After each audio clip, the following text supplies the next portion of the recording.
Hello, ഇന്നത്തെ ഒരു പുതിയ ടോപ്പിക് എന്ന് പറഞ്ഞാൽ ഡെൽ N5010 ഈ സംഭവം അപ്ഗ്രേഡ് ചെയ്യണം.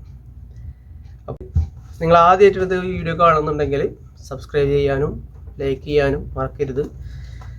അപ്പോൾ നമുക്ക് ഈ ലാപ്ടോപ്പിൻ്റെ കാര്യങ്ങളെക്കുറിച്ച് നോക്കാം. ഒരു Core i3 ലാപ്ടോപ്പാണ്. ഇതൊരു സംഭവം Core i3 ലാപ്ടോപ്പാണ്. പിന്നെ 50.6 അത്യാവശ്യം നല്ല ലാപ്ടോപ്പാണ്, ക്വാളിറ്റി ലാപ്ടോപ്പാണ്, സെക്കൻഡ്സ് ആണ്. അത്യാവശ്യം നല്ല ലാപ്ടോപ്പാണ്. കുറച്ച് പഴയതാണെങ്കിൽ കൂടി അത്യാവശ്യം നല്ല ക്വാളിറ്റി ഉള്ള ലാപ്ടോപ്പാണ് ഡെല്ലിൻ്റെ.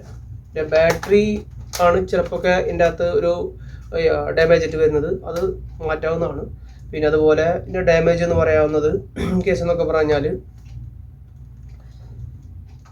അധികമൊന്നും പ്രശ്നക്കാരൊന്നും അല്ലാത്ത നല്ലൊരു ലാപ്ടോപ്പാണ്. എന്തായാലും സെക്കൻഡ് കണ്ടാൽ എടുക്കാൻ പറ്റുന്ന നല്ല ലാപ്ടോപ്പാണിത്. ഓക്കെ, അപ്പോൾ നമുക്ക് ഇതിൻ്റെ സ്ക്രൂ അഴിക്കണം.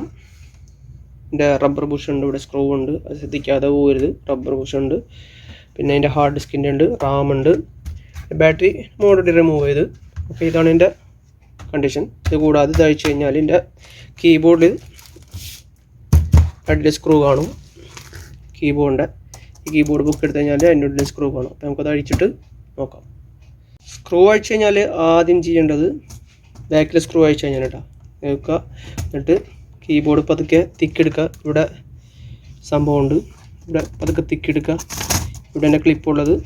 ഓക്കെ, ഇത് വെക്കുമ്പോൾ ഇങ്ങനെയാണ് വെക്കുക. കണ്ടില്ലേ, ഇതിൻ്റെ ഹോളിൽ കടത്തിയിട്ട് പ്രസ് ചെയ്യുക. അപ്പോൾ പ്രസ് ചെയ്യുമ്പോൾ തന്നെ നിങ്ങൾക്ക് കാര്യം മനസ്സിലാവുമല്ലോ. ഇവിടെ തിക്കെടുക്കണം സംഭവം കേട്ടോ. ചിലപ്പോൾ എൻ്റെ അടുത്തുള്ള ഗമ്മോ കാര്യങ്ങളുണ്ടാവും. ഇതുപോലെ തന്നെ കണ്ടിട്ട് ഇവിടെ ഒരു ഗമ്മുണ്ട്. അപ്പോൾ നിങ്ങൾ സ്ക്രൂ ആണ് ധരിക്കേണ്ട. സ്ക്രൂവിന് ഇതുപോലുള്ള രണ്ട് സംഭവം ഉണ്ടാവുള്ളൂ. അത് ബാക്കിൽ അതിൻ്റെ സിമ്പിൾ ഉണ്ടാവും. അത് അഴിച്ചു കഴിഞ്ഞാൽ സിമ്പിളായിട്ട് കീബോർഡ് ധൈര്യമായിട്ട് പൊക്കിയെടുക്കുക. പൊക്കുന്നതിന് മുമ്പ് നമ്മൾ സ്ട്രിപ്പിൻ്റെ വയറിൻ്റെ നീളം കണക്കാക്കിയാണ് നമ്മൾ പുഷ് ചെയ്യണമെന്നുണ്ടെങ്കിൽ, അല്ലെങ്കിൽ പിന്നെ ഇതാണ് തെറിച്ച് പോരും, ഈ ക്ലിപ്പ് പൊട്ടിക്കൊണ്ട് പോരും. അപ്പോൾ അത് വല്ലാത്തൊരു പ്രശ്നമായിട്ട് മാറും. അപ്പോൾ അതുകൊണ്ട് ഒരിക്കലും പ്രഷർ ചെയ്തുകൊണ്ട് പിടിച്ച് വലിക്കരുത്. ഇങ്ങനെ തിക്കി ഈ ലെവലൊക്കെ തിക്കെടുക്കാം. എന്നിട്ട് പതുക്കെ വെച്ചുകൊണ്ട് നമുക്ക് കണ്ടില്ലേ, ഇതുകൊണ്ട് തട്ടിക്കഴിഞ്ഞാൽ സൗണ്ട് പോരും. ഓക്കെ, അതുപോലെയാണ് ഓരോ സ്ട്രിപ്പുകളും. കണ്ടില്ലേ, ഇവിടുന്ന് ഒന്ന് ക്ലിപ്പും കൂടെ പിടിക്കുക. ഇവിടുന്ന് തട്ടിക്കളഞ്ഞാൽ മതി. നേരൊക്കെ ഇതായി കഴിഞ്ഞാൽ ഓരോന്നും റിമൂവ് ചെയ്യുക. ഓക്കെ, അതുപോലെ ട്രാക്ക് പാഡിൻ്റെ ഉണ്ട്, അത് റിമൂവ് ചെയ്യുക. ഓക്കെ, പിന്നെ 1, 2 പിന്നെ സ്ക്രൂസ് ഉണ്ട്, അതൊക്കെ റിമൂവ് ചെയ്യുക.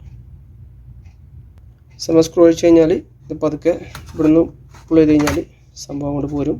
ഓക്കെ, ഇതൊരു ജസ്റ്റ് കവറാണ്. ഓക്കെ, അതിന് മുമ്പ് സ്ട്രിപ്പ് റിമൂവ് ചെയ്യാൻ മറക്കരുത്. ഓക്കെ, എടുക്കുക. ഇത് കഴിഞ്ഞാൽ സംഭവം ഇവിടെയല്ലേ, ഇവിടെ SSD ഇരിപ്പുണ്ട്. ഇപ്പോൾ ഇതിൻ്റെ കണ്ടീഷൻ, ഫാന്, മദർ ബോർഡ്, സംഭവങ്ങളൊക്കെ ഉണ്ടല്ലേ ഇതിൻ്റെ കണ്ടീഷൻ. അപ്പോൾ ഇതിൻ്റെ ഡൗട്ടായിട്ട് ആരെങ്കിലും റിമൂവ് ചെയ്യാനും ഇതുണ്ടല്ലേ, ഇതുപോലൊക്കെ കഴിക്കാൻ ബുദ്ധിമുട്ടായിട്ടൊക്കെ ഇരിക്കുന്നവർക്ക് ഇതൊക്കെ ഒരു വീഡിയോ ഒരു ഉപകാരപ്പെടുമെന്ന് വിശ്വസിക്കുന്നു. ഓക്കെ, അപ്പോൾ ഇതാണ് സംഭവങ്ങൾ.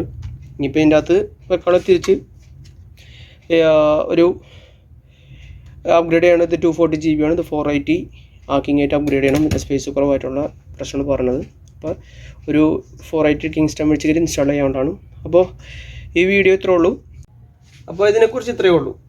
ഓക്കെ, ജസ്റ്റ് റിമൂവ് ചെയ്യുക, കീബോർഡ് റിമൂവ് ചെയ്യുന്ന കാര്യങ്ങൾ, പിന്നെ SSD എങ്ങനെ ഇരിക്കുന്ന ലൊക്കേഷൻ, ഹാർഡ് ഡിസ്ക് SSD രണ്ടും സംഭവം ഒന്നാണെങ്കിലും പിന്നെ ലൊക്കേഷൻ. ഇപ്പോൾ ഹാർഡ് ഡിസ്ക് ആണെന്നുണ്ടെങ്കിൽ അത് മാറ്റിയിട്ട് SSD ആക്കുന്നത്, അതല്ലാന്നുണ്ടെങ്കിൽ SSD ചെറുതാണെന്നുണ്ടെങ്കിൽ സ്പേസ് കുറവാണെങ്കിൽ അത് സ്പേസ് കൂടുതലാക്കുന്നത്. എന്താ പിന്നെ കീബോർഡായിട്ട് ബന്ധപ്പെട്ട കീബോർഡ് എങ്ങനെ റിമൂവ് ചെയ്യാവുന്നത്, പിന്നെ റാം എങ്ങനെ അപ്ഗ്രേഡ് ചെയ്യാവുന്നത്, അതിനൊക്കെയുള്ളൊരു സിമ്പിൾ മെത്തേഡാണ് ഇപ്പോൾ ഈ റിമൂവ് ചെയ്യുന്ന കവർ റിമൂവ് ചെയ്യുന്നതും ആയിട്ടുള്ള സംഭവങ്ങളൊക്കെ കാണിച്ചത്. അപ്പോൾ ഇതുപോലെ ഉള്ള വീഡിയോകളൊക്കെ ഇനിയും ചെയ്യാം.